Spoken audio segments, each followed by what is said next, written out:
Yeah, I guess that's it. Are we ready? Oh, okay. Oh, I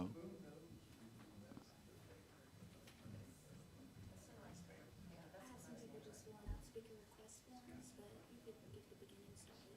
okay. Okay. All righty. Well.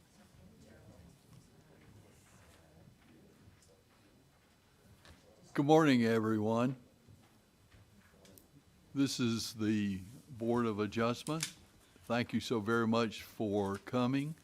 We appreciate the opportunity to hear your particular cases. One note, housekeeping-wise, please put your phone on silent, or if you can, turn it off, whichever is best for you. It certainly does make a difference when we're hearing testimony, and that would be very much appreciated. Having said that, the meeting of the Escambia County Board of Adjustment for May the 15th, 2024 is hereby called to order with 5 members present. Will the clerk please swear in members of the staff? I'll do Allison now and Horace when he gets back.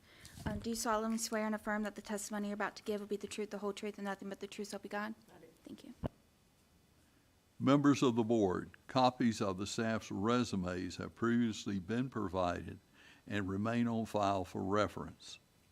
The board has previously recognized staff as expert witnesses. Does anyone have any questions regarding their qualifications and abilities to offer expert testimony? Seeing none.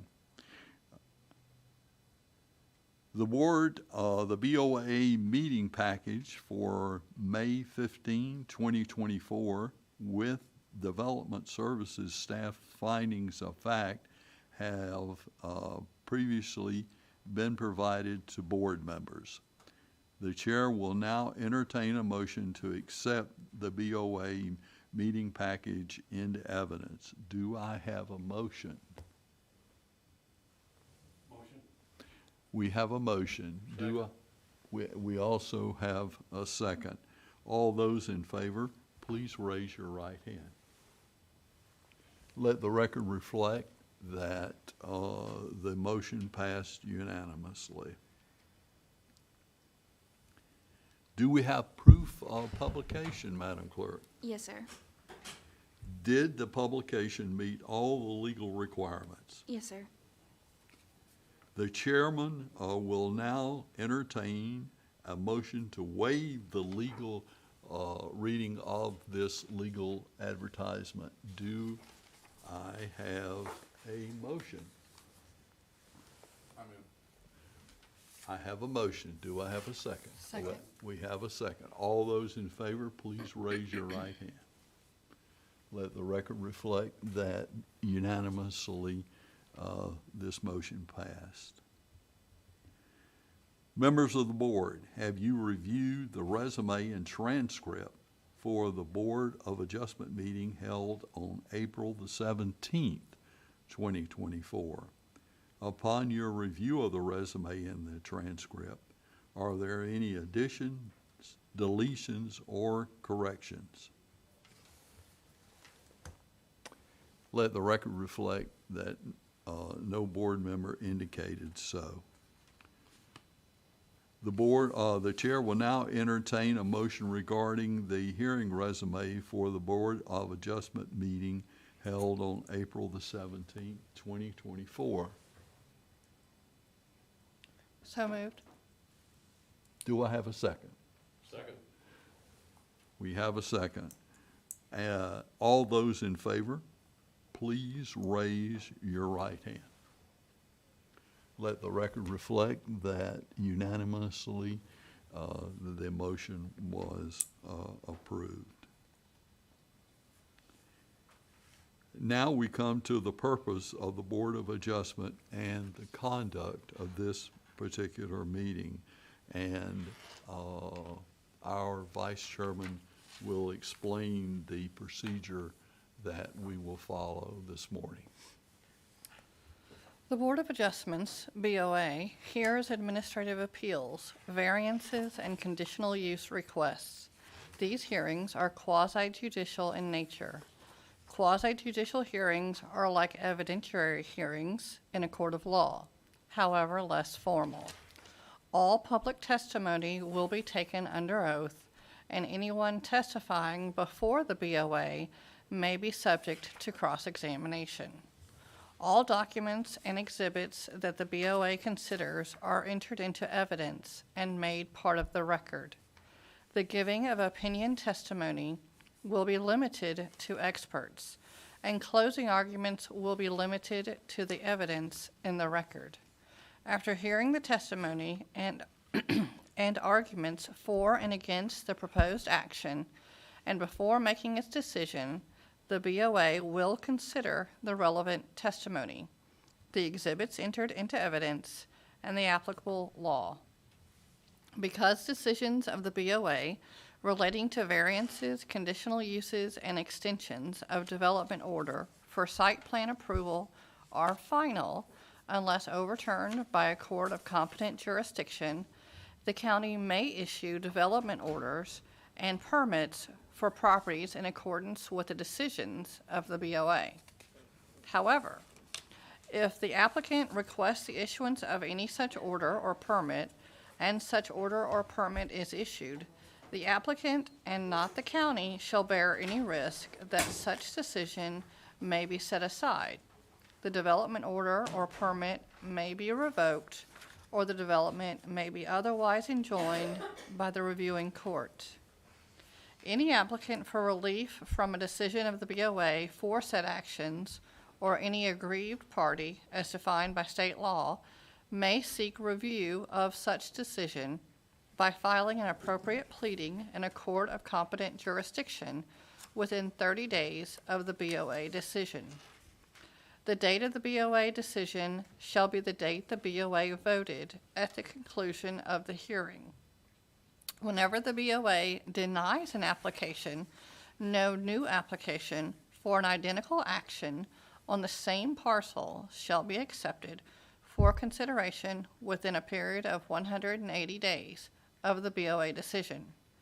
Any person aggrieved by a decision of the BOA relating to an appeal of an administrative decision may, within 15 days thereafter, apply to the circuit court for review. Each individual who wishes to address the board regarding a particular issue must complete a blue request to speak form and submit it to the clerk of board. These forms are located on the table at the back of the commission chambers. You will not be allowed to speak until we receive one of these completed request to speak forms. We must have these completed forms for public record. Thank you. We now turn to the consideration of the following cases. Our first case is case number CU 2024-10, 17082 Perdido Key Drive, to allow for outdoor, request is to allow for outdoor recreational facilities, requested by Gary Bishop, agent for the Yacht Harbor Homeowners Association Incorporated, owner. Mr. Bishop is with us, I see.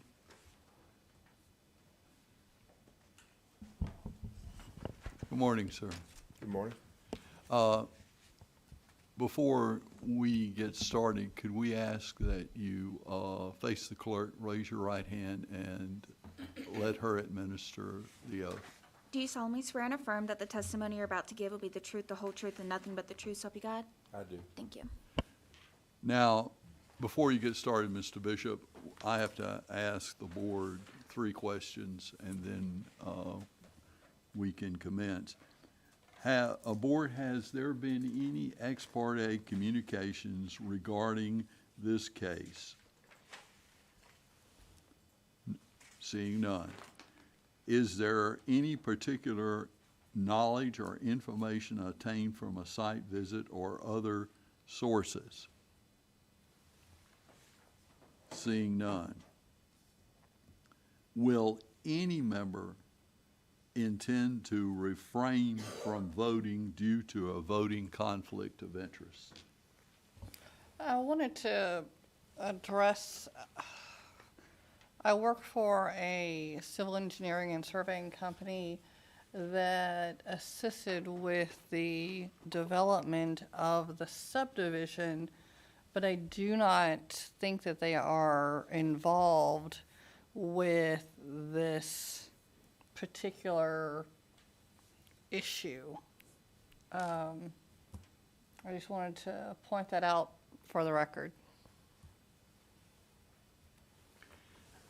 Thank you. Mr. Bishop, would you like to make a short presentation, or would you prefer that the staff make their findings, present their findings, and then you, of course, would have the right to follow up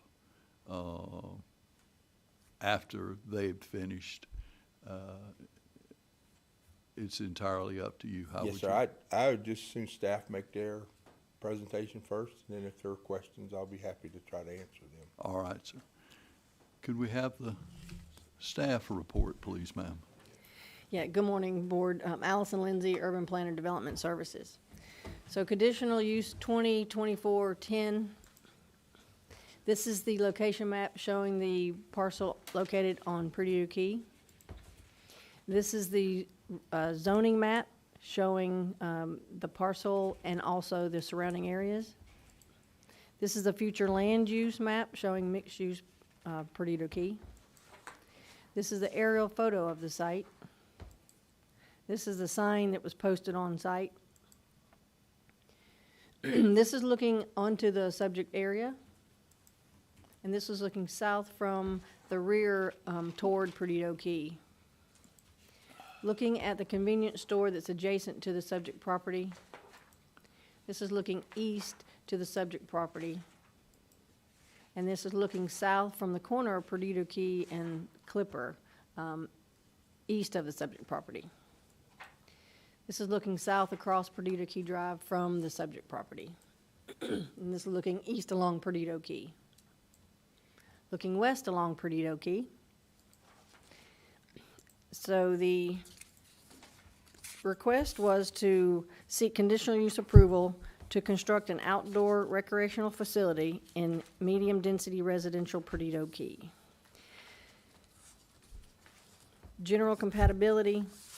This is an amenity to a residential neighborhood. The proposed use can be conducted and operated in a manner that would be compatible with the adjacent properties. Facilities and services. Facilities and services are currently available and will be provided as needed for the proposed use. The connection to these services will be reviewed at the time of development review. On-site circulation. Based on the submitted site plan, the area will be walkable along with roadside parking adjacent to the amenities, including ADA parking and access.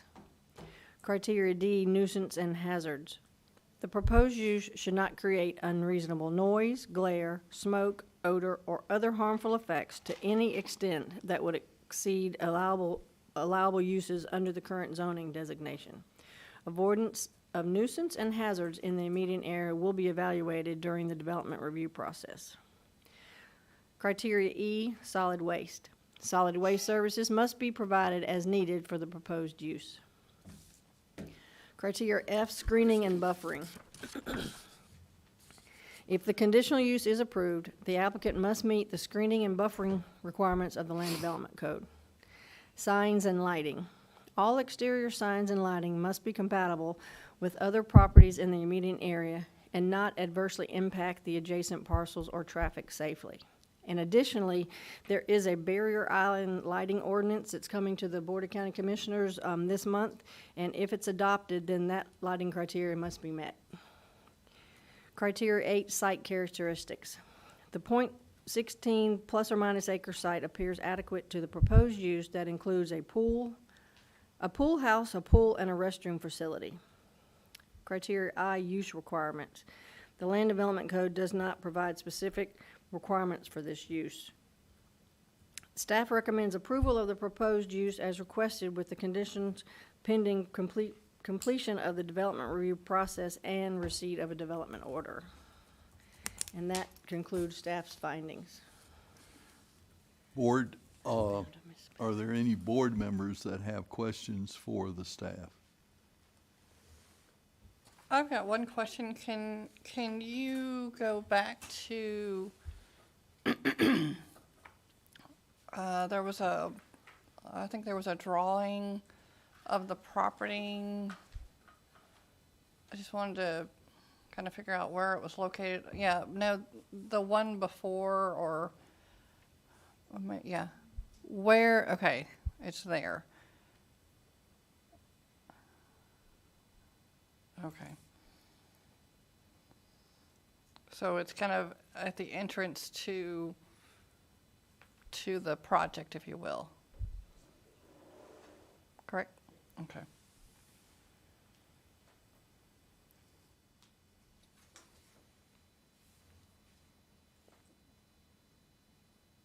Have we talked to anyone in the environmental area as to any issue it has with the habitat next to this? No, this particular is not in the habitat, but Right. we have not actually talked to the environmental group. And also too, when they come to the site plan review process, that's one of our standard reviewers, and they would definitely be involved, although it's not, but they would definitely be involved at the site plan review process. Horace, I need to swear you Alright. in. Okay, thank you. While we're Please do. here, do you solemnly swear and affirm that the testimony you're about to give will be the truth, the whole truth, and nothing but the truth, so help you God? Do affirm. So to nullify my statement again, to restate it again while I'm on the oath, yes, they will be contacted, they will be part of the site plan review process early in the stage. So although, as Allison stated, it's not in the habitat, but there are other things that they would be part of to look at as well, especially with that new pending ordinance. Yes, yes. And they are subject to that, yes. And I'm assuming that this recreational facility is specifically for the homeowners of this yacht harbor. Yes, sir, it's just for the residents of the yacht harbor. And I'm assuming that there are gates or fences or what have you that will prohibit people wandering. I'm not sure of that, but I'm sure the applicant can address that. Okay. I have a question. On the boundaries of this project, what there are condominiums or single-family homes, or what sort of other residences surround this?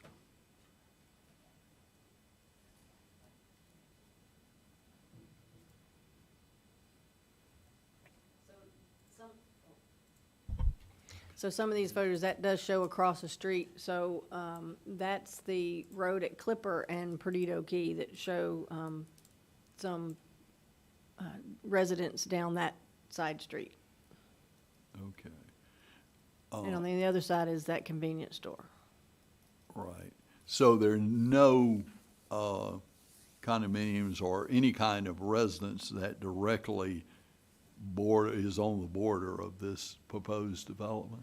No, sir, because that's, like I said, it's like on the corner, and the residents are further on down that side road, Clipper, I believe it is. All right. Okay.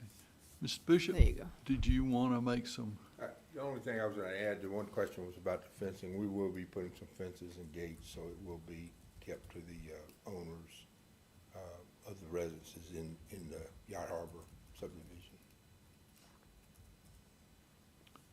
And also too, I want to add, and during the site plan review process, again, back to your question, I just thought about Mrs. Bass, there's the white sand ordinance that is applicable for the environmental center, and Mr. Bishop knows that as well, and so do the association. So all of those things will definitely be looked at, and they are definitely applicable.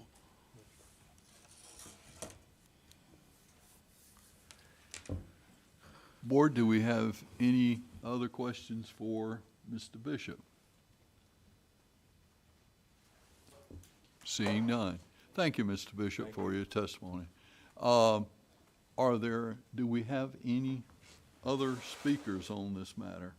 No. No. We don't have any blue forms aside from Mr. Bishop. Therefore, if there is anyone that would like to speak on this matter, now would be the time to make your presence known. If not, the board will move on to consideration of this particular request. Let the record reflect there are no additional speakers. Board members, what are your thoughts on this? Mr. Chairman, I move that we accept staff's findings of fact and grant the conditional use. We have a motion on the floor. Do I have a second to that motion? Second. We have a second. The motion is to grant the petition as presented by the applicant. Therefore, is there any other discussion before we close? Seeing no other discussion, all members in favor of granting the petition before us regarding CU 2024-10, please raise your right hand.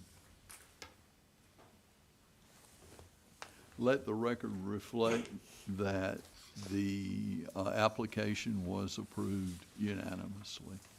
Thank you, Mr. Bishop. We appreciate you being with us today.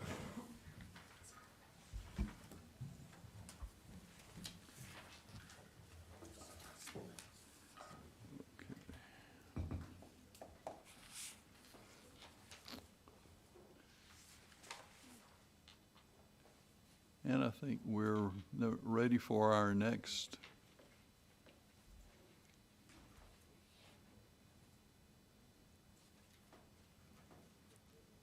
case? That's it. Yeah, okay. Can you, yeah, all right. Okay. Our next case is CU 2024-11. The applicant is Colin Hendrickson, the agent for Lighthouse Christian Academy, the owner. The address of the property is 1100 West Scott Street. The zoning district is HDR, High Density Residential. The future land use is mixed use, urban, and the overlay is the Inglewood district. And is Mr. Henderson here with us today? Yes. All right, sir. If you could come forward. Could you face the clerk and be sworn in? Do you solemnly swear and affirm that the testimony you're about to give will be the truth, the whole truth, and nothing but the truth, so help you God? I do. Thank you. Before you start, Mr. Hendrickson, I have to ask the board 3 questions. Are there any ex parte communications regarding this case? Has any member received any? Seeing none. Is there any knowledge or information obtained from a site visit or other sources? Seeing none. Is there any member who intends to refrain from voting due to a voting conflict of interest? Seeing no other board member, I will have while I do not have a conflict, I've discussed this with our council. I think would be correct for me to note on the record that I have knowledge of this application, the school, because my daughter graduated from there. In fact, she was valedictorian in her class. And so I do know, but that has been several years ago.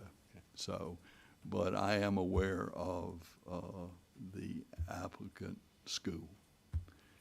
Okay, sir, would you like for the staff to present their findings, or would you like to make an opening statement? The findings, please. Okay.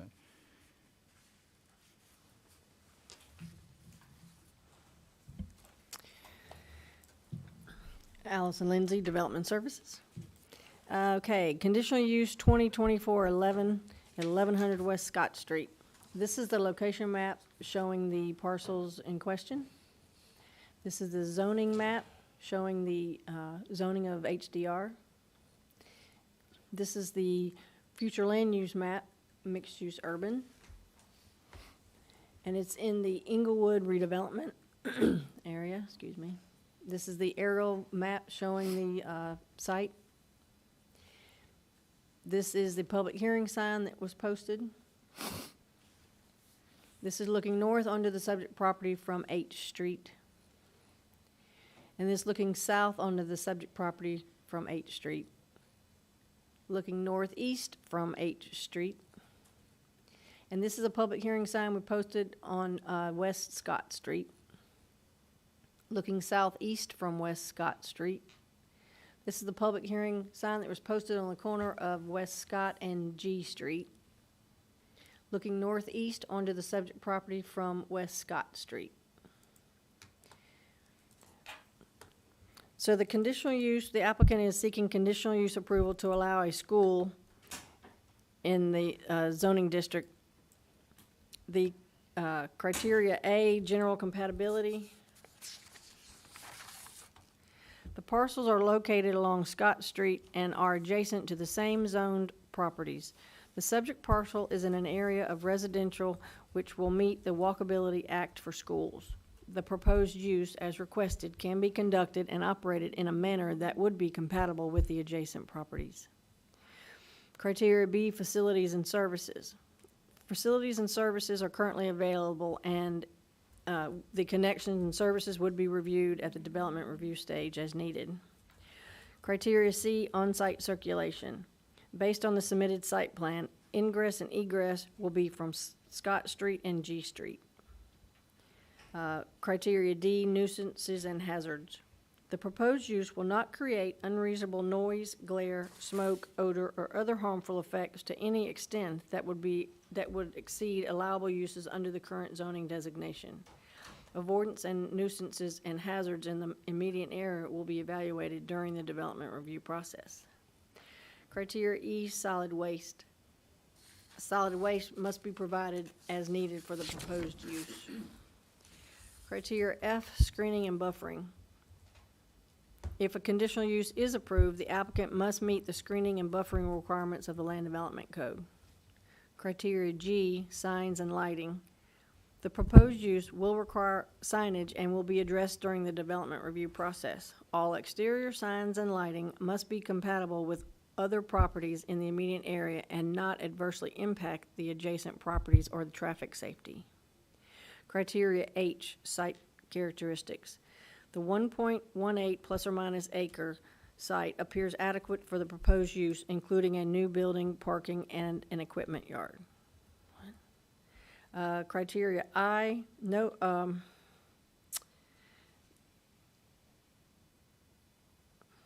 will be no, yeah, no. Yeah, the proposed use complies. Yeah. 1 second.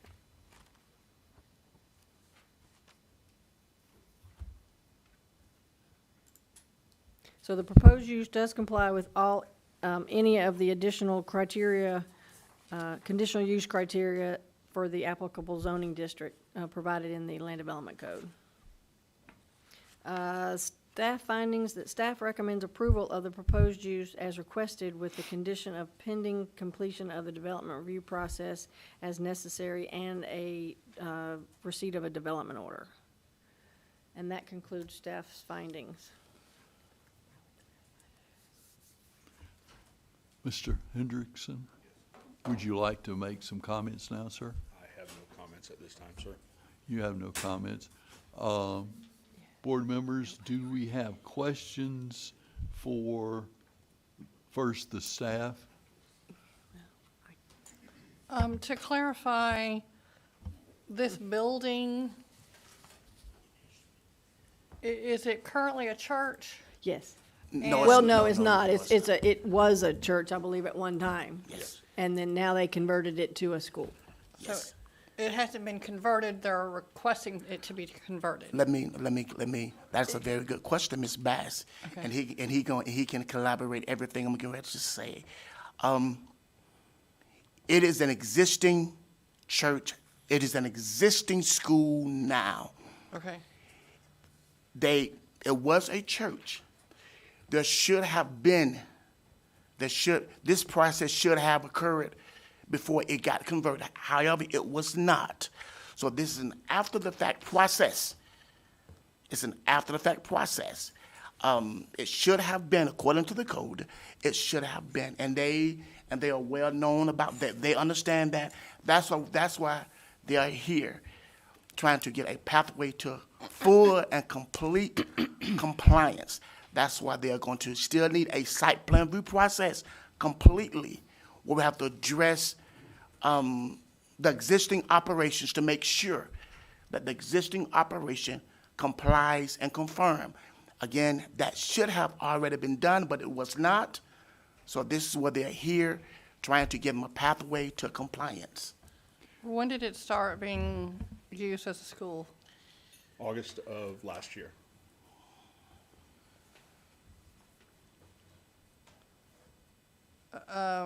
The whole looks like there's two buildings, but I guess they're connected. The whole building? It is one building. The main part is the sanctuary, and then the rest of it is cafeteria and classrooms.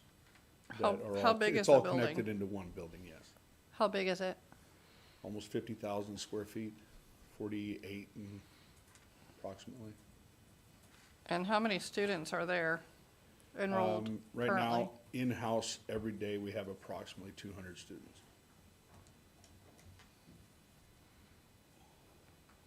I'm in, the fire department, health department, we're all in compliance with everything that is there. And they said that what we have established in there is all per code. And as far as the church portion of it, that's no longer, We actually, Inglewood Baptist Church rents the facilities on Sunday mornings. okay. I And if thought they I happen- saw somewhere in If there. they happen to have a funeral or a wedding or a special event, they are still utilizing the spaces, but they pay us rent to be in those spaces, yes. And that's only on Sundays, Unless there's an event like a church or funeral something, or I mean, something, a wedding yes. or something. Yes. Now, I read in the document somewhere that there would be an addition, a building addition, is that correct, or The only thing we've done is we've added a fence, which showed on the picture up here, to one of our parcels for a playground. But in the future, we don't have anything in planning right now for any other buildings on the adjacent lots that we own. so on the adjacent lots, is that just parking? All the lots are parking except for the one that is 6-foot privacy fence for a playground. Other than that, everything else is parking. And there is a large drainage pond on the west side of the church next to where our entrance is for our students. And that is completely fenced off and secured. Okay. So there's no renovations or additions or, The only Things of that renovation we nature. have in the future is to repaint the outside of the building and to pressure wash it. That's all we have. And if I may, Ms. Bass, I want to be clear for the record. I got to be clear for the record. Again, they would need a site plan review process. If there are some things under the Land Development Code that they need to comply with, including stormwater, including getting all of the necessary requirement for off-street parking, because there are children there, including the parking for the employees, for the buses, all of those things will have to be completed and addressed per the Land Development Code and other requirements. We have not looked at that portion yet. He is aware that he need to come through the site plan review process, so I want to set for the record. So this is not indicating that everything per se that they're doing complies. I cannot say that, but I can say that there is a process for them to move forward, and if there are some other things that they need to do or cease from doing, they're gonna have to, per the Land Development Code. So this is kind of the first step in Yes. that process. First step in the process, which should have already occurred, but Right. that's neither here nor there. But this is where we are now. When it was a church, it was okay. Yes, sir, the church came through completely. It It met was all fine. of those things, yes, sir. Okay. Just, it's now because it's an educational facility. Yes, sir, We it's have a new other- use, yes, sir. Okay. Yes, ma'am, Rob, I'm sorry. Would all of these, would this process have to be completed before students would be allowed back in school? Let me put it this way, Mr. Shack. They're currently in operation now. I don't know how long the school season will last. I do not know. I don't know if it's over at a short period or, because I know public school will be closing soon, so I don't know if they're gonna be running concurrently. But again, if there are some things that they do not comply with, that will be addressed at that time. Fully and completely. Our school lets out next Friday, the 22nd. When you did the renovations, did you apply for building permits? We have not done any renovations. Oh, you- The only thing we did is we put the fence up, and I found out afterwards, and it is on the plan that we have on the survey now. So that has been added. We have done all the surveys for all the properties, and everything is on there, but we have not done any renovations in the building at all.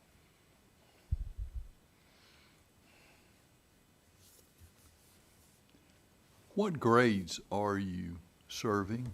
K through 12. And what are your future plans for this facility? You do have additional property. I was just wondering, what do you foresee this use to be? Do you intend to, I'm sure, expand the school over time? No, we do not.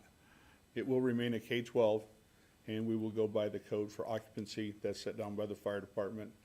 We are not expanding on this property at all because we have multiple campuses. We have a campus in Milton that we rent from a church.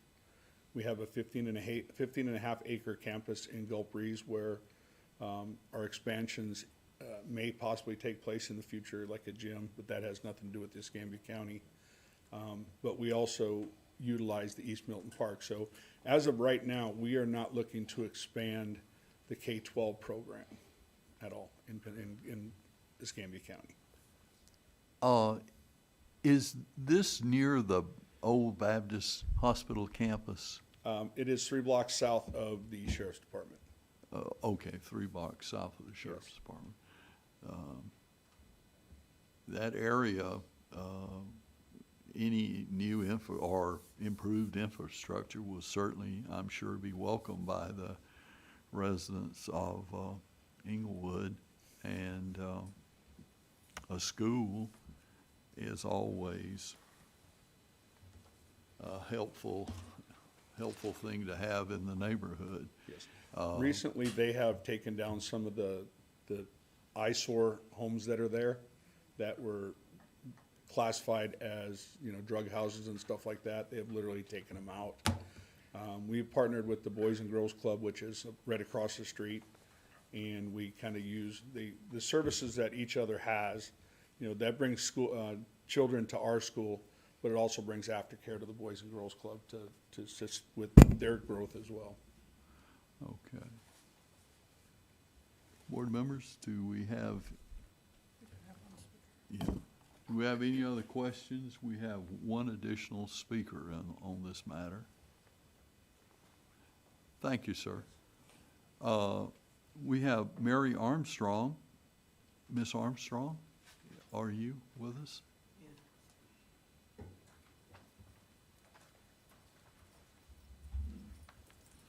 Please raise your Could right. you face the clerk and raise your right hand?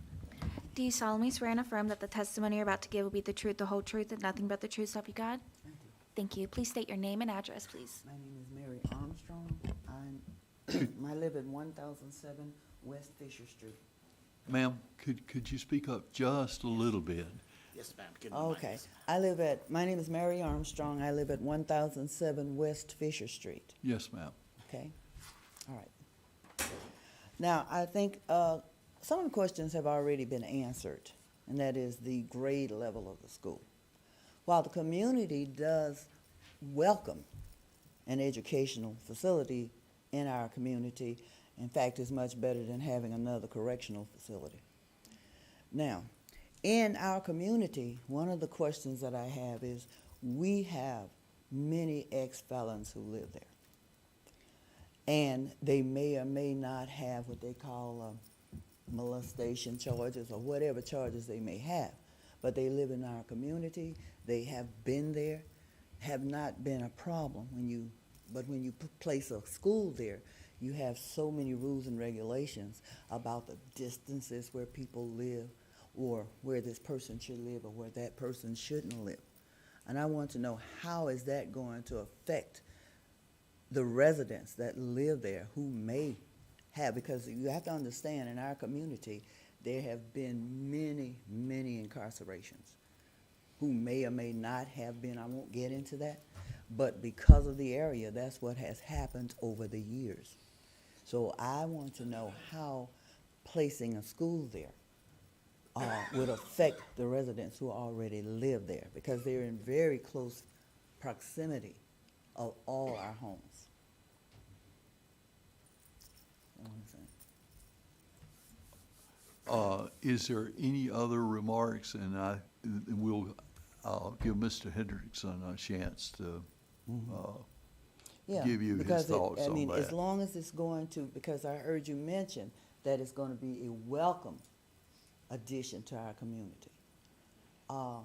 And that may be so, and I think it would be. You know, our community needs upgrading, but I think it's mostly the residents who would appreciate their property being upgraded. But any other property that's going to be located there is going to be a welcome addition, as long as it doesn't affect the residents who still live there. Yes, ma'am. Okay? Thank you very much. You're welcome. Ms. Hendrickson, would you like to address the comment? I just would like a little more clarification how that the school would affect the neighborhood. That's what I'm trying to find out. I understand there are a lot of felons and people that have been incarcerated in that area, and that's why we're trying to clean up the area as much as we can and keep the kids off the street from getting in trouble and becoming one of those incarcerated personnel. But I would like more clarification on what the concern is of, you know, what we have for the school, if I could possibly get that. Well, I'm sure after we consider the matter, I'm sure that if you have a minute to stay behind. Oh, yes, perhaps absolutely. Y'all could discuss that very point. With Lighthouse Private Christian Academy, we do have security in the building. It is not hired, it is in-house security. Right. We are locked 24/7, we're locked down in there. No entry without going through the entrance required. We have cameras inside and outside around the whole building. And the neighbors that we've spoken to are, have been very polite, very cordial, very, you know, excited about us being there. As well as like when Inglewood was there, they're excited to partner with us because everybody sees that what we're doing for these kids. Pensacola is classified as our mission school. It is a lot of low income. They're on low income scholarships. So what we are doing, and we offer all the sports to keep them off the street. And so that is our goal, is to keep these kids, and we get almost 70% of our kids go on to further education after they graduate. Yes. This year, between our two campuses, we have about 115 graduating students this year. Will you be keeping your campus on Gadsden Street? No, we moved out of Gadsden Street. Our lease ended there, and we found this building. That was a lease, and now we have a purchase. We have actually purchased this building. So y'all are not present there on? We are not in Gadsden Street any longer. We Okay. still own the 9th Avenue campus that we have at La Rua and 9th Avenue. We still have that. And that is actually, we utilize that for office spaces is what we're using that for right now. All right. Do we have any more questions, board members, for Mr. Hendrickson? Seeing none. Thank you, sir. We appreciate your testimony. We also appreciate the testimony from Ms. Armstrong also. Board members, we're at that point in time. Is there any discussion of this matter? And Chairman, and I do want to reiterate the fact again, that if there's any public infrastructure improvements that is necessary for this site, they're gonna have to comply with. The DRC process is full and it's thorough, especially as it relates to the stormwater, parking, and I don't think the area that is used for the park right now, I don't think they're utilizing that because kids gotta cross that. That has not been thoroughly vetted yet, so hopefully they're not using that park going across the street for that court, and all of that will again have to be evaluated because kids do have to cross the street, and that's critical about the infrastructure upgrades that they're going to have to do when they come through the required DRC process without hesitation. Board members, do I have any comments before we consider the matter? Horace, let me ask you a question. Being that school is about to be out, do you think that, and I know you don't know what potential upgrades there may be, but in the event that those upgrades aren't done and September rolls around, time for school again, does this mean that if they haven't gotten their development order,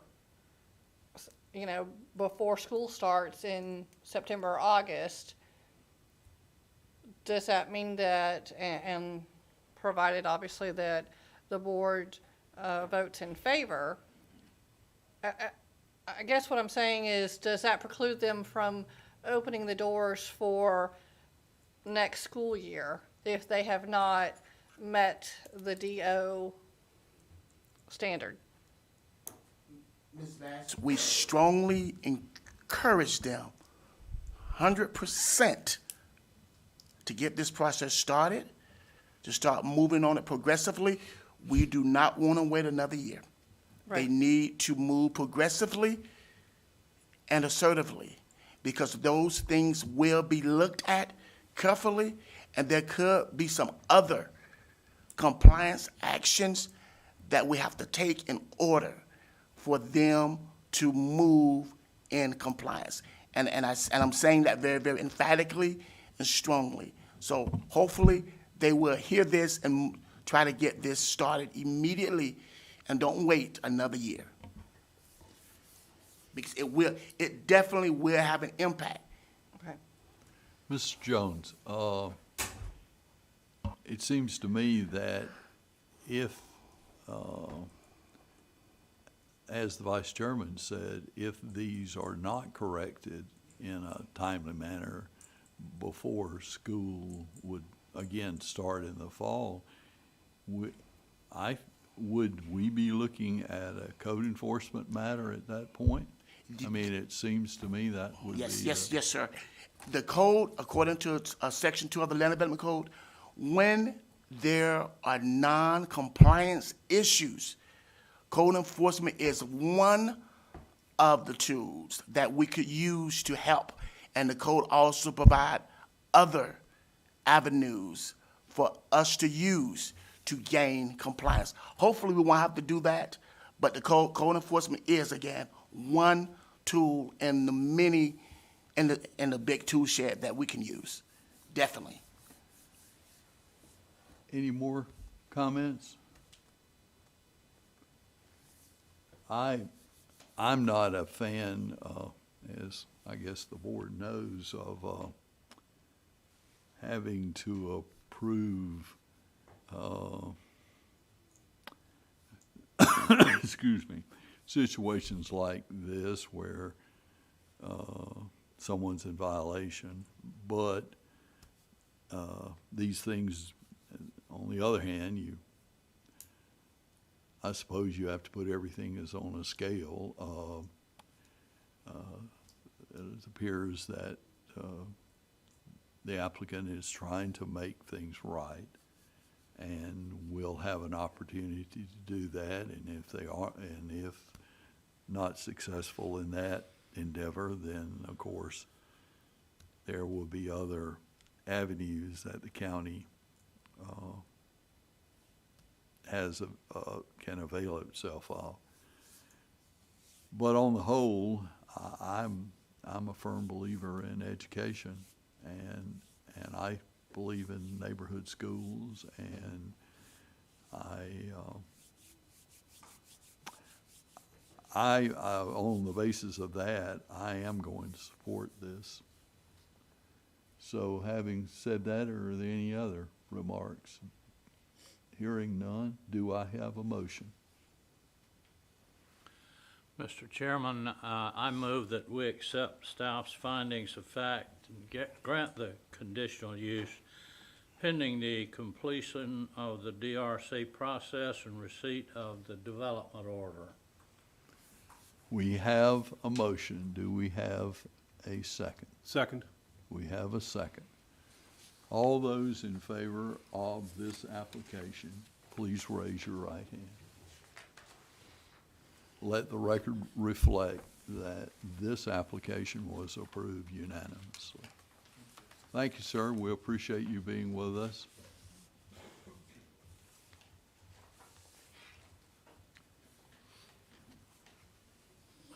We now turn to case number CU 2024-12. That's 775 South Hansel Street and the 3800 block of Hollywood Avenue. The request is to allow a salvage yard, and Meredith Bush, agent for Fifi's Group LLC owner. And we have Ms. Bush with us. Good morning, Ms. Bush.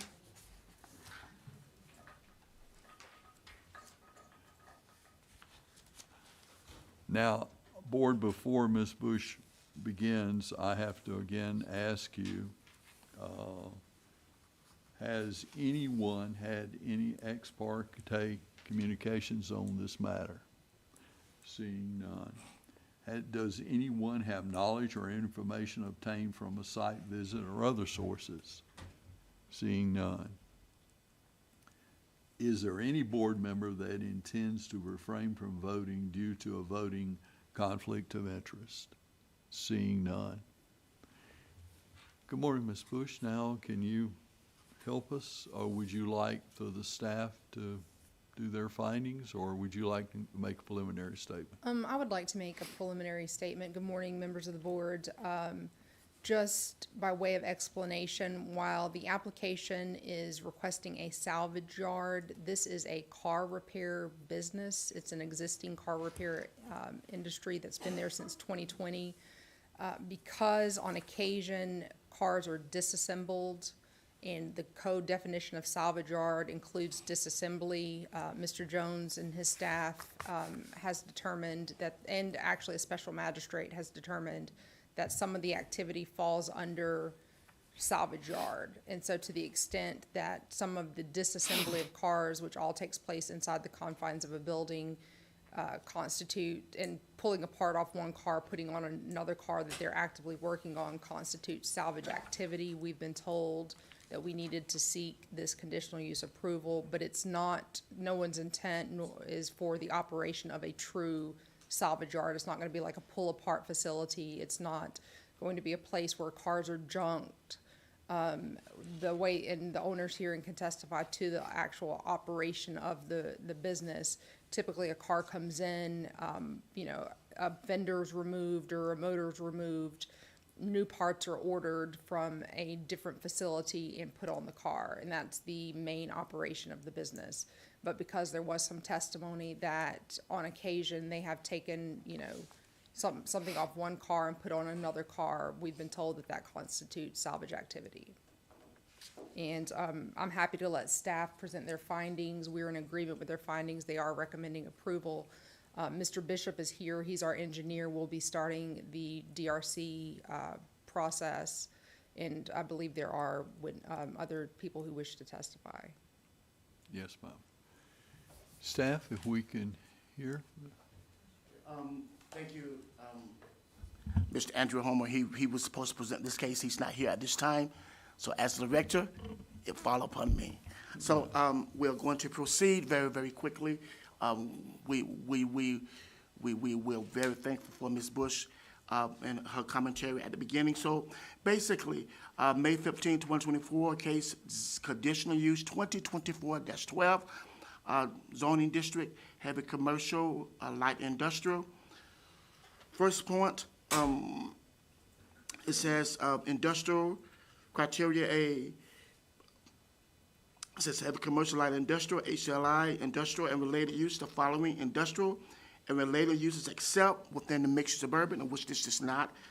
Salvage yards not otherwise requiring approval as solid waste process facility. Land Development Code of Escambia County amended. So general compatibility criterion A, the proposed use can be conducted and operated in a manner that is compatible with the adjacent properties and other properties in the immediate area. Finding of facts.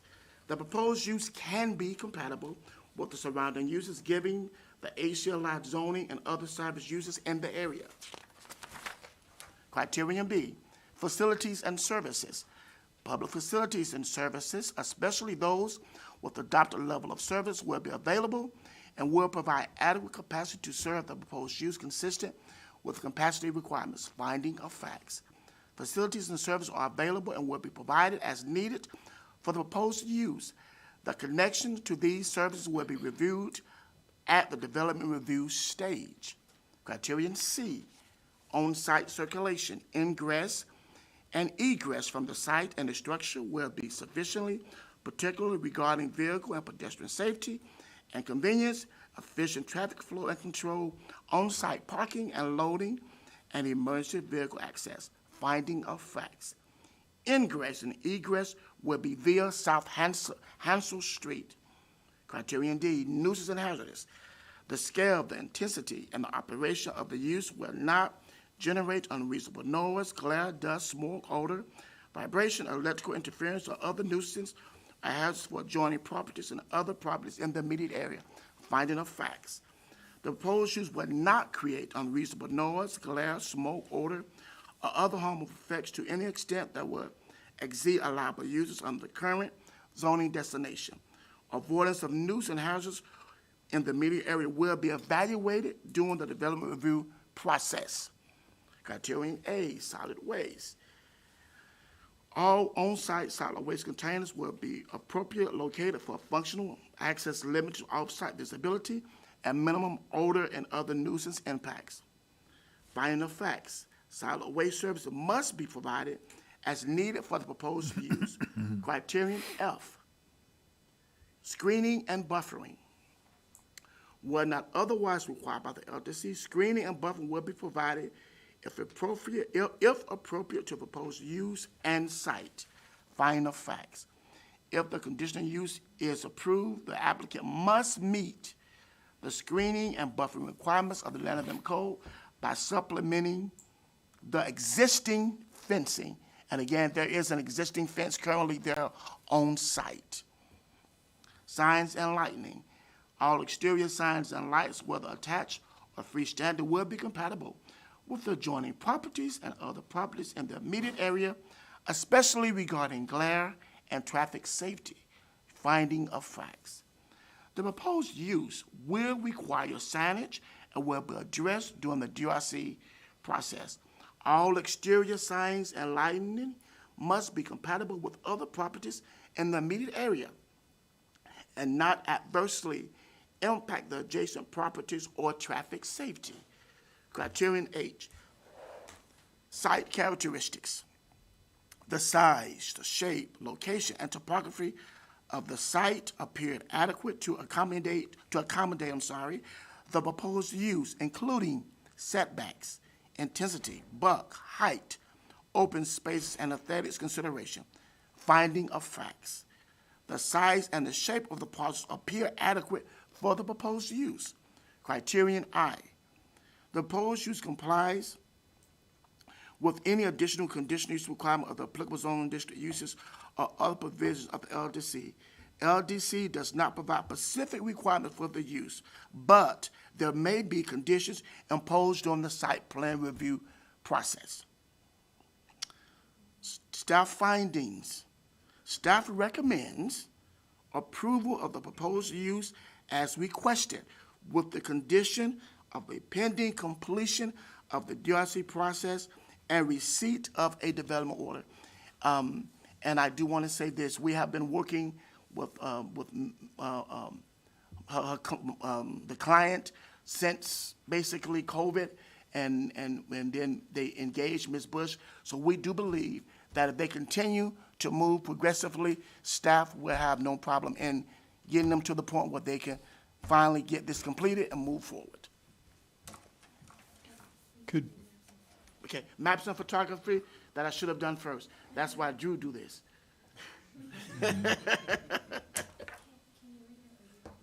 I read it. Conditional use 2024-12 location map. You see the zoning, 500-foot radius zoning map. You see the C-2024 future land use map. You see conditional use 2024-12 CRA Palafox. You see the area map. You see the sign that was posted on site. You see the existing looking southward west, east until the subject properties from South Hansel Street. Looking southeast until the subject property from South Hansel Street. Public hearing sign posted on Hollywood Avenue. Looking southwest on the subject property from Hollywood Avenue. Looking north along Hollywood Avenue. And that is conclusion of the maps.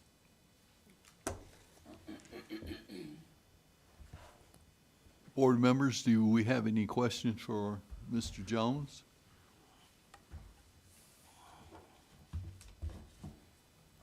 Okay, so to clarify, they got a development order back in 2020 for a repair shop, an auto repair shop, and then something happened that required them to come to the BOA to get a conditional use on salvage Yes. yards. Yes, it's a long history of it, but again, they proactively work with staff in getting to this point. Again, there was some special magistrate hearings. There was some other things that they had to comply with. So this is to the point now where we think that they're here. Again, the development order expired and all of those things. That's why they have to reapply for the development order because of expiration, because it had expired. And there were some things that occurred. And so again, like we always do, we always try to give people the opportunity to move forward to a pathway to compliance. And again, there is a long history that other boards and other entities of Escambia County had purview over, and all of them was proceeding to this juncture. Ms. Jones, I presume then that they are out of compliance. This is after the fact I believe event. this. So, yes, sir, there was a code enforcement violation which is under appeal right now. To be quite frank, going through the BOA process is a cheaper alternative than fighting a court appeal. But they were cited for outdoor storage, which has been rectified through the savings clause. They were cited for inoperable vehicles, which is exempted from that provision in the code for repair businesses. It specifically says this doesn't apply to car repair businesses. And then they were cited for being a salvage yard without having the conditional use approval. I personally disagree and think the law is on my side that they're not operating a salvage yard. They're operating a car repair business. However, it's the county's position that because they disassemble cars, which is necessary in any car repair business, so therefore all car repair businesses would need a salvage yard approval if the county's position is true. But because there is disassembly of cars, we're being told, no, you have to get salvage yard approval. So it's not out of compliance in that they're doing anything wrong. It's out of compliance in that the county has said, well, what you're doing is salvage activity, when, in my opinion, they're operating a car repair business. So there's a case in the circuit court right now that's on appeal. We haven't done the full briefings yet. If they can get the conditional use approval for salvage yard, that may negate the need to do full briefings and incur those, attorney's fees and costs for the client. Do you know, or is there a definition in the code of what a salvage yard is? Yes, there is. Yes, There and there. What- Yes, and I will. Give me a minute. Yes. And there again, as Ms. Bush, she represents her clients. She's representing her client very well. Again, there's a lots of case history with this, a lot of it, and this is not the forum to go through all of that litany of case history, but we to this point we can try to get them. However, briefly, there was a development order that was issued, and that's a development order. And on that development order, it specifically stated, yes, they came in for a car repair. And the development order did address that. The development order also stated that there should not be no breakdown, not any of all of that. On-site car repair only for maintenance of everything on the inside of the building. That was on the development order, in which they were approved, they were cited for that, they were given that development order along with a letter that they agree, and I see Ms. Bass shaking her head, so it must be, says that they will not do that. However, some other things occurred, but we don't want to go through that long litany of history. But to answer your question, Mr. Godwin, Yes. I just want to state that for the record. So there are two sides to this story. Let's go to Chapter 6 of the Land Development Code. This is why we put this on that development order, because we want to make sure, because just because you got a car repair, that doesn't mean you got to disassemble. That doesn't mean you got to take parts off the car. But this is not the forum to state that. But let me reread the definition for salvage yards.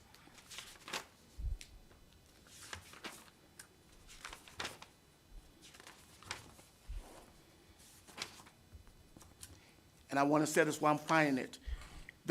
In the development order that was issued, they may have changed their mode of business operation after the fact, but that should have all been disclosed at the beginning during the site plan review process.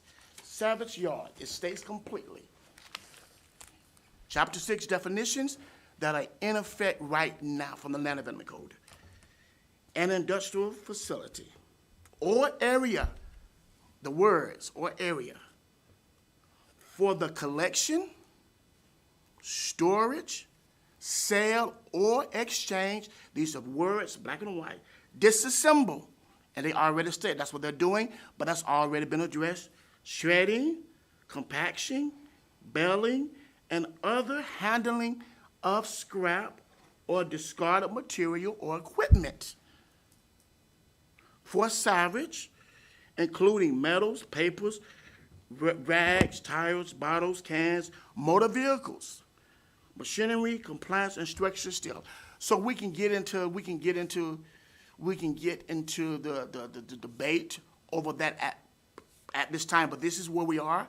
That's already been looked into. They said they're going to appeal. If they decide to do that, we're going to address that. But I do want to be clear that you can have a dual operation on a site, but you have to comply with all of the regulations.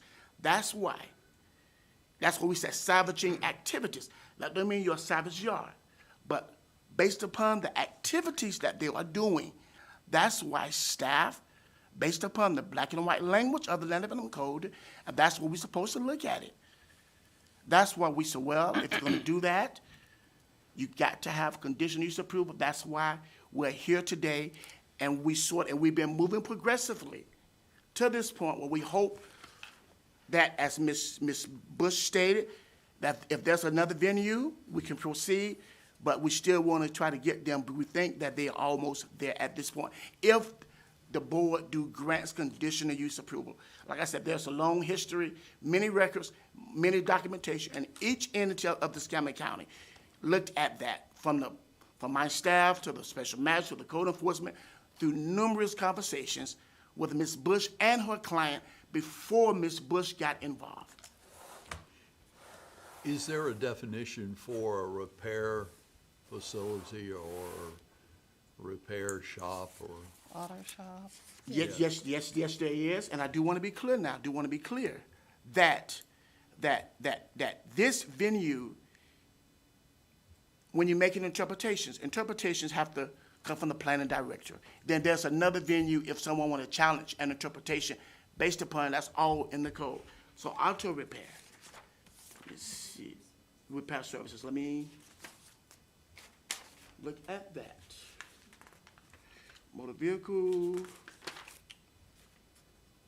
that's why I'm glad I went and got my book, I'm coming to it. Repair services, okay? Services to mend or restore items from the Land Development Code definition. Services to mend or restore items after the extended use, decay, breakdown, damage, or partial destruction. Repair service including motor vehicle. Then it's going to list those things. But it says, in the end, it says, but do not include construction trades or building repair. Motor vehicles also, then there's another definition for motor vehicle repair. So we are not negating that they were not a repair shop.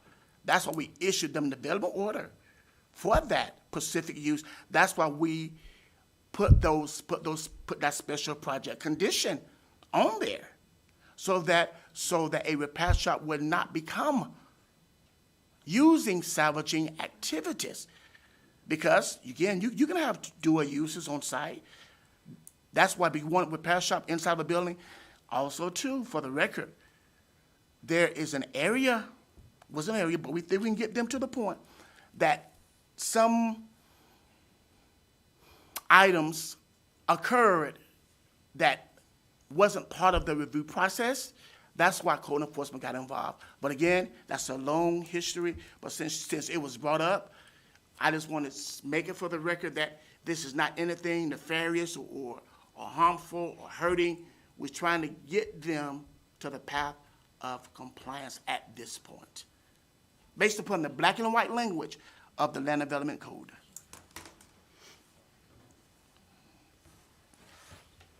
Do we have additional questions for Mr. Jones or Mrs. Bush? Is there any plans to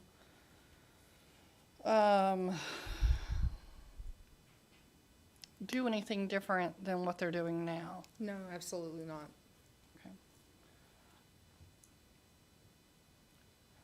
And they've been in business since 2020? At this location since 2020, yes. 2020.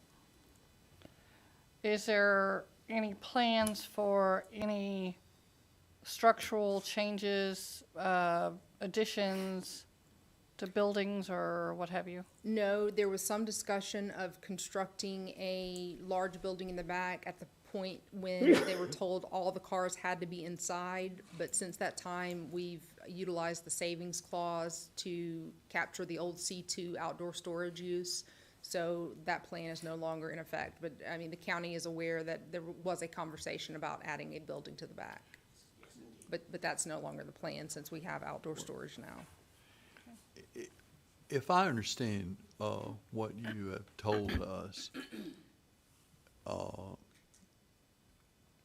they will use the parts from a derelict vehicle to repair another vehicle that's in the repair shop. Is that it? So no, that is not the standard business model. The standard business model is that they will order a new replacement part or a used but new to them replacement part from an outside third-party provider who will ship it to the site and they would put it on the car. But there was occasion or has been occasion where they have, you know, one car waiting on repair, that another car is there and that car is being perhaps totaled by the insurance company waiting, you know, or for whatever reason, the second car is not going to be repaired, that they pulled apart and used it, but that's not the standard operation.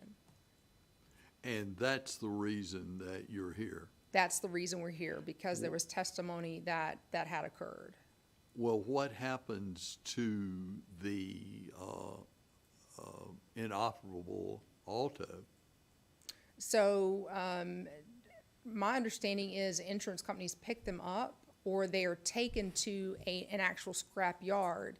And we provided receipts at, excuse me, at the special magistrate hearing. We provided the records of where cars that are not, you know, repairable are taken and sold for scrap.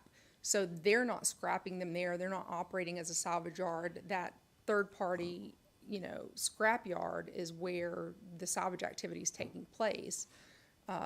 Unfortunately, that argument was not given much weight by the magistrate, who said the fact that they've taken the scrapped vehicles to a scrap yard constitutes them doing salvage themselves. And I think on appeal, a court looking at that would say, no, it constitutes that scrapyard is doing salvage activity, but this is a repair facility. Well, how long do these derelict vehicles stay at the facility? So the owner may be better able to testify to that, but my recollection from the special magistrate proceeding was that it could be anywhere from a couple weeks to a couple months, depending on if they're, you know, waiting on insurance companies or waiting on, you know, parts to arrive from overseas or something like that. So it was definitely more than the 72 hours allowed for outdoor storage without the savings clause. Right. And what about the vehicles, though, that aren't repairable? How long was the testimony concerning how long those would stay there? So there was no testimony specific to the vehicles that are not repairable. There was testimony, and in the beginning, there was evidence from county that there were cars that had been there an extended period of time. But if you'll look at the photographs that were submitted with our application for this hearing, the site's been cleaned up. All cars that are not actively waiting for repairs are off-site. They've been removed, either returned to the owner or scrapped or otherwise dealt with. And testimony before the special magistrate was that on all vehicles on site, there were pending repair orders, parts ordered or waiting on some procedure to take place. Okay. Do we have more questions for, before we have a number of speakers? before we turn to our speakers, do we have any other questions for Mrs. Bush or Mr. Jones? I do have one, Mr. Jones. How close, we've got the map up here. How close is this to residential homes? If you look at the map, I believe there is an apartment complex there. I believe that's what it is. That's apartment complex. I believe that's present. And there appears to be that there's definitely some residential uses in close proximity to this site. As Ms. Bush stated, there were cars that was there that were inoperable, that's pictures that's in the public record as well, and they have moved, according to what was told to me by code enforcement, they have moved those vehicles off those sites. But there are definitely some residential uses that are in close proximity to their parcels of operations, the proposed parcel of operations as well. Okay. Do you know, Mr. Jones, if any of the code enforcement complaints have been generated by neighbors? It is my understanding that that's what started the complaint back when it got started, that it was generated from a property owner is my understanding. I don't work for code enforcement, but that's my understanding how the complaint got started. Okay. Yes, sir. Ms. Bush, do you have anything else, or would you like to, if you don't, of course, you'll have the opportunity to respond to anything. I don't have anything right now. All right, thank you, ma'am. We have a number of individuals that have signed up to speak on this case, and so let me give you my warning.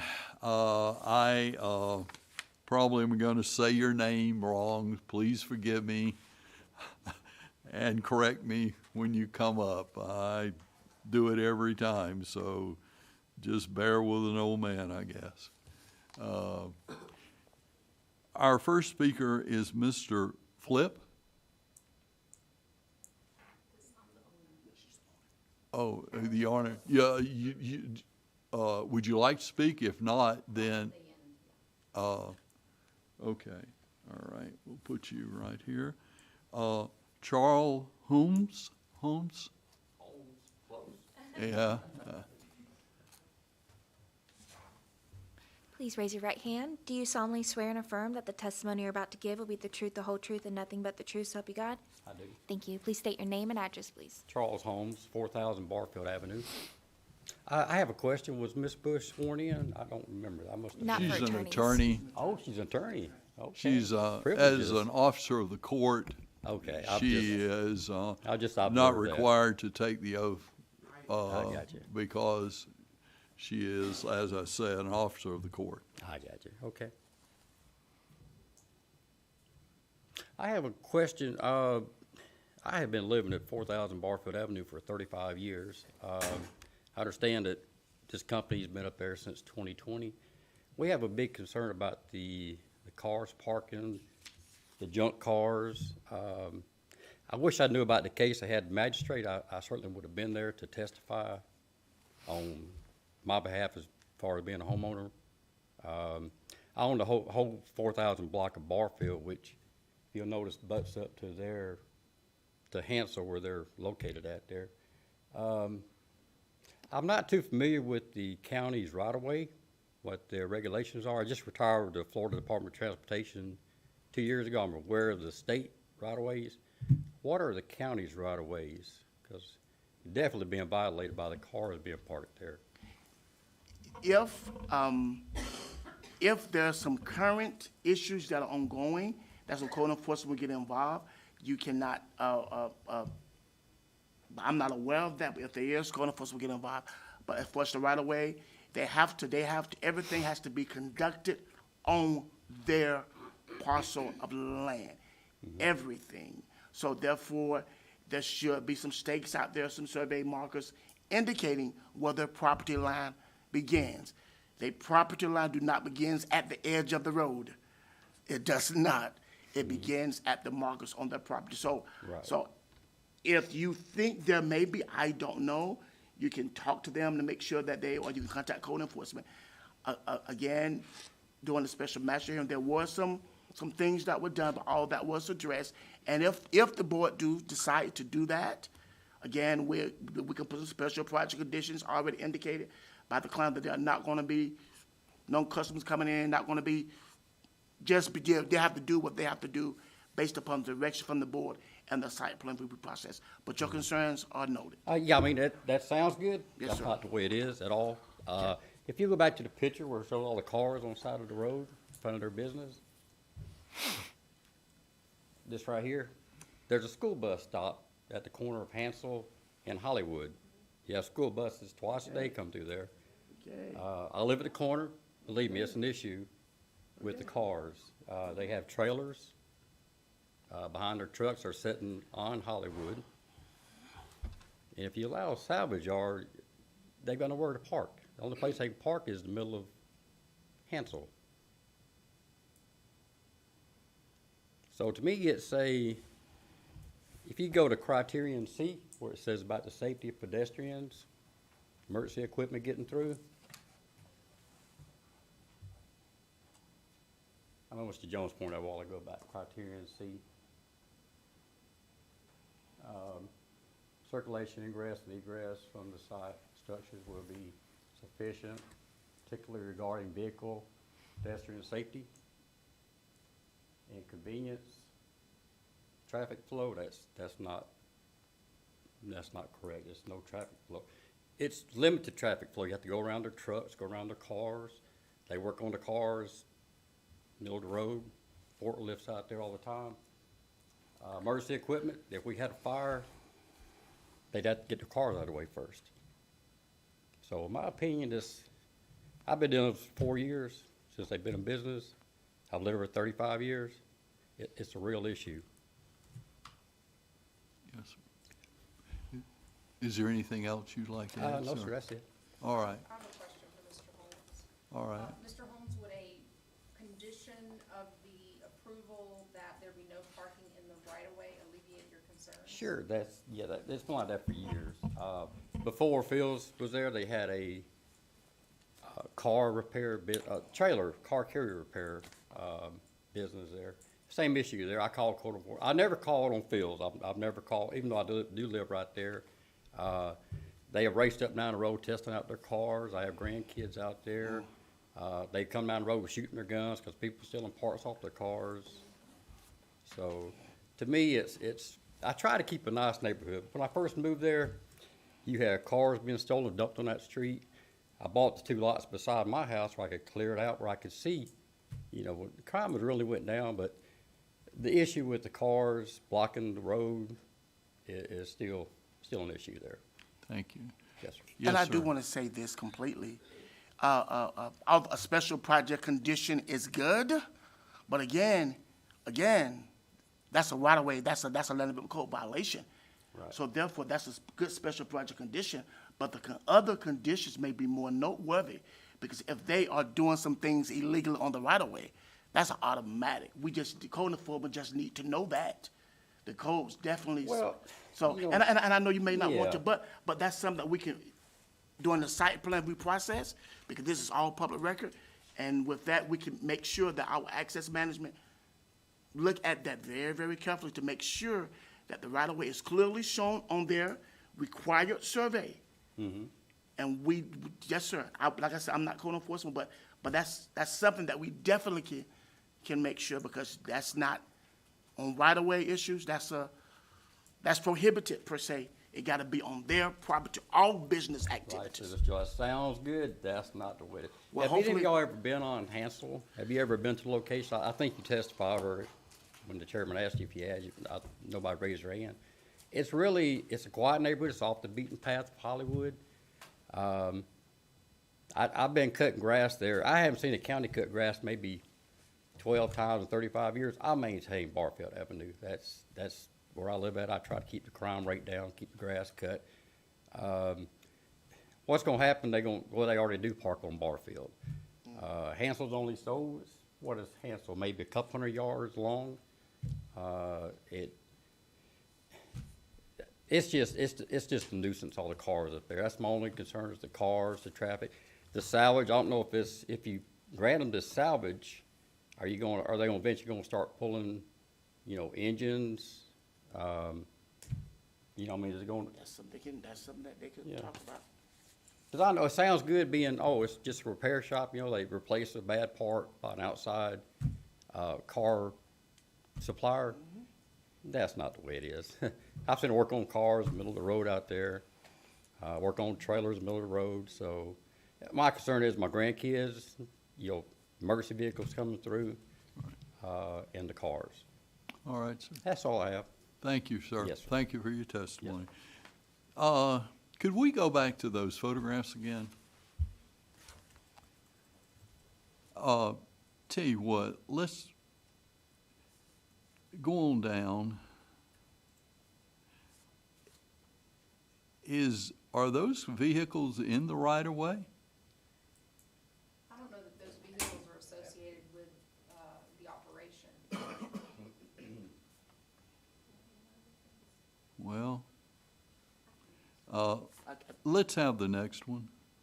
Could we have the next one? On down, I guess. And, well, maybe go back up. I thought there were some other photos.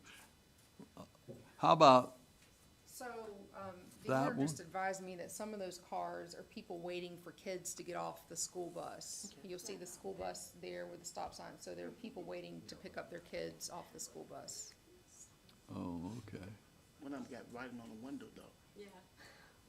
One of those, I mean, just for the sake of accuracy of the photo, we're not here to contest that, but one of them do have writing on the window, so we just want to be for the accuracy of the photo. If that is an issue that need to cease and desist, if they are doing that, per se.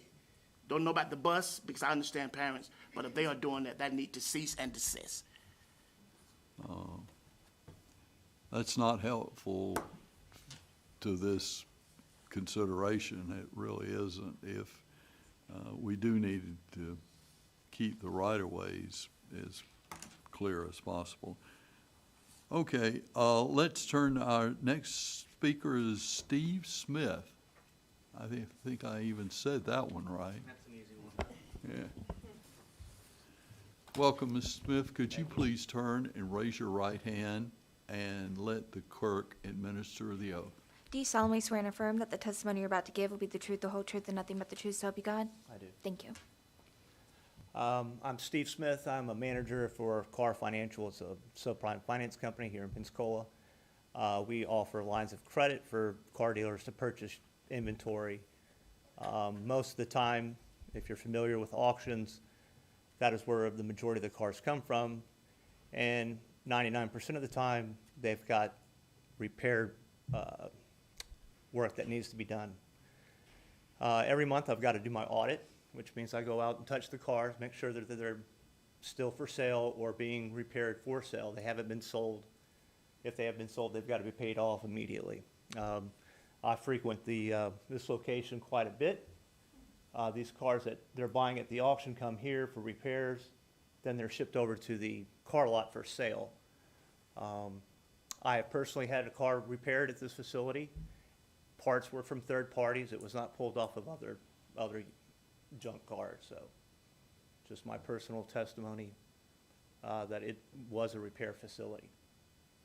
So that's what I have to offer to this case. Any questions for Mr. Smith? Seeing none. Thank you, Ms. Smith. We appreciate you coming.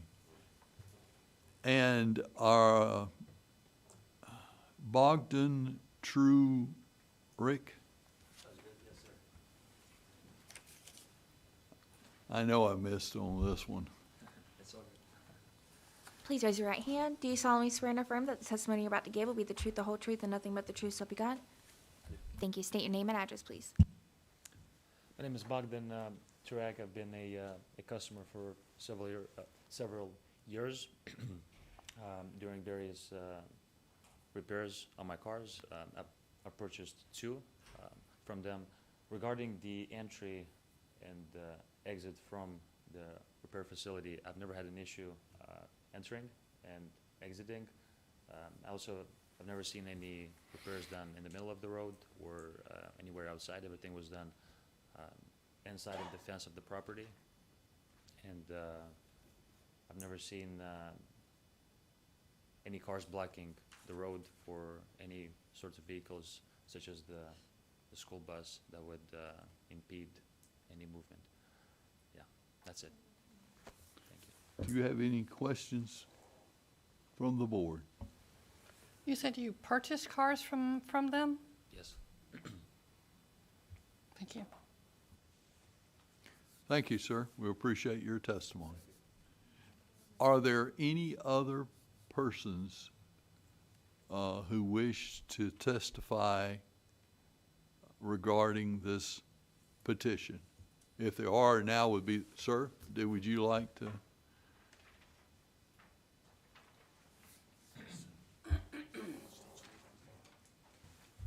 Hello, my name is Walter Bivens.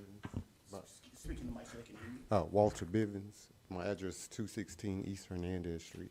Do you solemnly swear and affirm that the testimony you're about to give will be the truth, the whole truth, and nothing but the truth, so help you God? Yes, ma'am. Thank you. Go ahead. Yes, sir. Yes, I've been a customer of Phil's also. I bought several cars, had them repaired at this facility, and this facility prior to this. It's always been in a timely manner. I've never bought parts off a salvage car at his location. He's always ordered parts for me. Never had any problems as far as getting in and out of the facility, on the street, anything. And I know I've been a customer for at least 10 years. So, Yes, sir. Board, do we have any questions? And I do want to be clear for the record now. Ms. Bush and her client, if the board so wish, they need to be very, very clear when they come to us exactly what they're doing. Because in the development order that was previously approved, it was indicated on the development order this does not be sale or anything of vehicles. So we need to be clear. I'm saying what the development order was approved. So we just need to be clear going forward. Just to clarify, they have a car lot on Gulf Beach Highway. When you purchased a car from them, it wasn't from the repair facility, it was from the car lot on Gulf Beach Highway, correct? Can you come up a little closer, Ms. Bush? Yes, I was just stating that they have a car lot on Gulf Beach Highway, so the people who have purchased cars are purchasing from them, from the business, but on Gulf Beach Highway, not at this location. So if you wanna ask the prior speakers who have Just wanna be purchased clear. cars, or Mr. Wiggins, they're not selling cars at this location. Okay, thank you. We just want to get the record clear. Is that correct, sir? yes, ma'am. Okay. Did you purchase your vehicle from the Gulf Beach Highway lot? Yes, You did? yes, sir. Yes, sir. Okay, thank you very much. We appreciate you coming and your testimony. Ms. Bush, did you have anything you'd like to close with? Sure, Oh. so. Oh, Catalina, do you want to say something about this? Please raise your right hand. Do you solemnly swear and affirm that the testimony you're about to give will be the truth, the whole truth, and nothing but the truth, so help you God? Yes. Thank you. State your name. Hi, good morning. My name is Catalina Phillip, and Could I'm one you, of... could you speak up just a little bit, ma'am? Okay. I'm one of the owners of the business, and I'm here today to request that approval for the business. That way we can eliminate those concerns that the owners have and have the ability to store all our activity and, like I said, the owner, the neighbors around, the trailers, any cars that we have. that's why we're fighting for so long, to have that open storage ability, to use the rear portion, to be able to store and park all our customers and future projects and cars that we work on. How long would you plan to store these vehicles?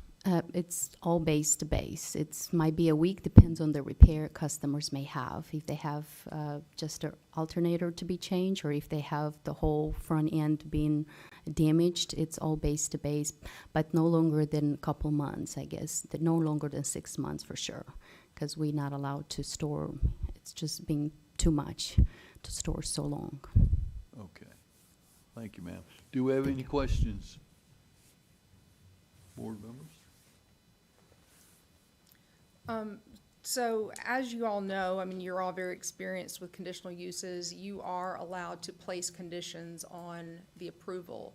And the owner would be amenable to a condition that said no parking in the right of way. I mean, obviously that is a code requirement. But if, to the extent it made you more comfortable with granting the approval, that there be no vehicles, in the right of way, it's my understanding all repair work takes place inside the facility, that there should not have ever been any repair work outside. But to the extent you want to place that as a condition, we would be amenable to that as well. We've met the requirements of the code. Staff is recommending approval. The expert testimony of Mr. Jones is recommending approval. And I don't believe you've heard anything that would negate the fact that we've met the criteria for the conditional use approval. So we would just ask that you approve the conditional use. Thank you, ma'am. And if there's some additional screening and buffering requirements, we could do that. We could, because the site plan request, and I'll probably require that in a way to make sure that it doesn't, because many times you've seen many times, but they're not gonna do it. Once things begin to go above the fence line, so it's gonna be ground level, but we can have additional buffer requirements to make sure that it looks good, the aesthetics are there, and it doesn't become a hardship, a nuisance on the owners again, and if there's any issues, that they can reach out to us. They can reach out to us to try to make sure that everything is yet. These development orders, there's a continuing obligation to abide by the terms of a site plan approval or development order. They just can't do it in 1 month and stop. That goes for any development order that we issue. There's a continuation. So if it is approved by this board, code enforcement will have to get like involved, which I don't think they will. But if there's any other thing, just want to further concerns of the neighbors, you do have recourse. You can call us, and we can try to get out there and see what's going on. Thank you, Mr. Jones. Board members, is there a discussion now? I've actually got a clarification, excuse me, for Mr. Jones. Any cars waiting to be worked on, would they be required to be screened from view? The screening and the buffering requirement, that is a requirement of the Land Development Code for that particular use. So to answer your question, yes, there will be screening and buffering, yes. Okay, so if they're waiting for a part and the part hasn't arrived, they should be screened from view? Yes, the perimeter of the property, yes. Okay. Go up a couple pages. Yeah, okay, oh, stop, there. Okay, so that's probably a normal day. The cars that we're seeing that appear to be on the right-of-way, unless they are picking up children, which also is not a thing to do, would be screened from view. They would be off that road, off that right-of-way. Yes, there should be they should not be storing their cars in the right-of-way. No one should be. So you'll note on the photograph, there's a green screen with cars behind it. right? The cars in front could be people dropping off parts or picking up, or checking on their cars. They could be customers that have just stopped by, but they're not cars waiting to be repaired, or they could be people waiting for their children, is what I've been told. But those cars, like the car on this side of the green screen is not a car waiting for repair work. And if that needs to be addressed in site plan review as far as customer parking is Yes, something that. we can address that. Well, that's my next question. Don't we have a parking lot for customers? Yes, ma'am, we can address that. Yes, that's part of the review process that we can address, absolutely. And I think they're shaking their head on that, yes, sir. That's Okay. part of the review process. The amount of land behind, behind this building, do we know how big this piece of property is? It's 4 acres, and if you go to the photographs that we submitted with our, application, there are photos from inside the back lot that shows adequate space. Go up some.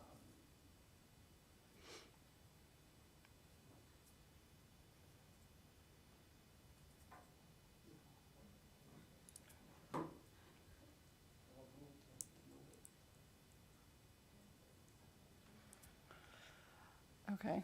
I would Taller just, than the fence. I would advise if we were to approve this, that we make a provision that parking of either customers or of vehicles waiting to be repaired there's sufficient area on the site to accommodate both, and that the right-of-way is not an accommodation. I don't feel that we need to make a condition that's already a rule. So I would just venture to say that to me, that seems to be a problem. And I think that they have adequate space to either make a parking lot for customers or what have you, and would like to see something to that effect. I also would like it to, if indeed the board votes to approve this application, that no repair work is done outside of the building itself. And I think that dovetails with what you were saying about working the right-of-way and that sort of thing. But for my support, that would have to be, if someone makes that motion, for me to support, I would really have to have it included that all work will be done inside. And I think that may alleviate some of these issues. Are there any other comments? Would staff please go back through those recent photographs slowly? There was one I saw that raised some concern. It looked like it was a storage rack of wheels.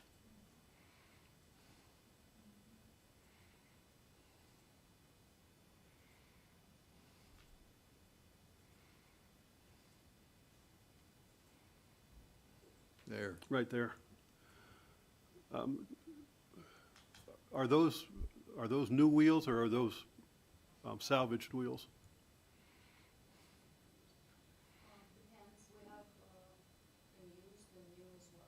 It's like a storage that we use for future repair. I guess what concerns me is that suggests that this is a salvage yard. Looks like one to me. I've certainly been in salvage yards before to pick up used parts, and that's a concern I have, that this is it may be a repair shop, but it looks like they're into salvaging parts.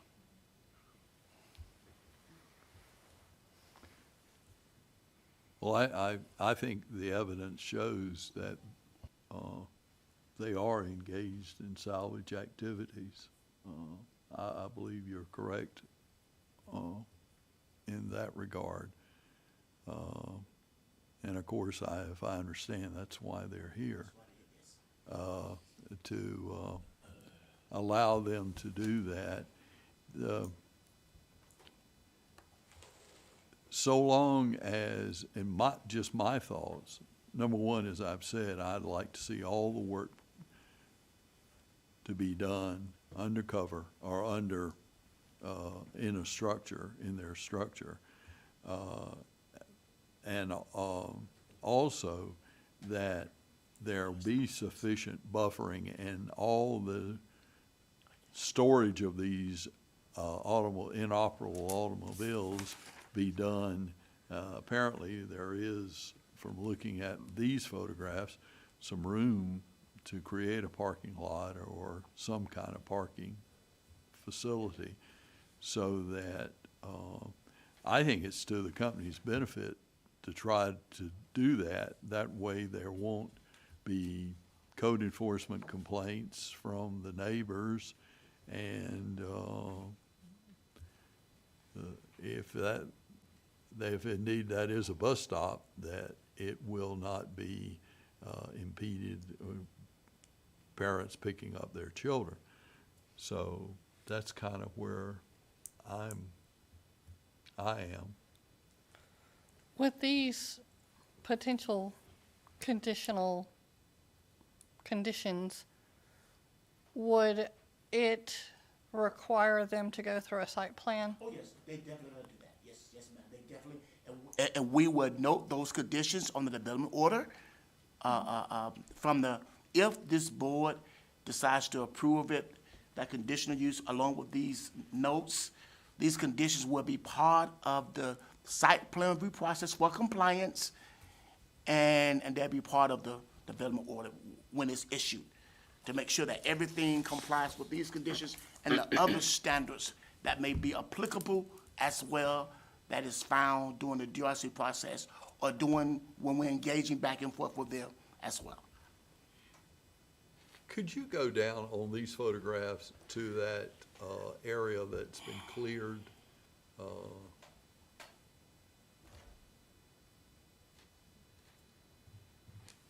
Is this the area that in which these vehicles would be parked? Yeah, the county will allow us to be approved, and we have to expand it and gravel and do a site plan and get approved, and then we can store additional parking lot. And if there's any perimeter buffering requirement, we're gonna ask them to keep that along with the supplemental with fencing. So if they can, because we have to do it in the site plan, but we definitely require fencing and landscaping. But they wouldn't be able to park just on the bare dirt, right? No. Because old vehicles leak everything. Yes, sir. And, And I think Miss, she been doing this a long time, I think she understand that. okay. Well, board, any more comments, questions? Or have we arrived at the time that we need to put this matter to the vote? It seems like it's going to be a complicated motion. You can do it. I'm going to try. I make a motion to approve staff's finding of fact with the condition of pending completion of the DRC process and receipt of a development order.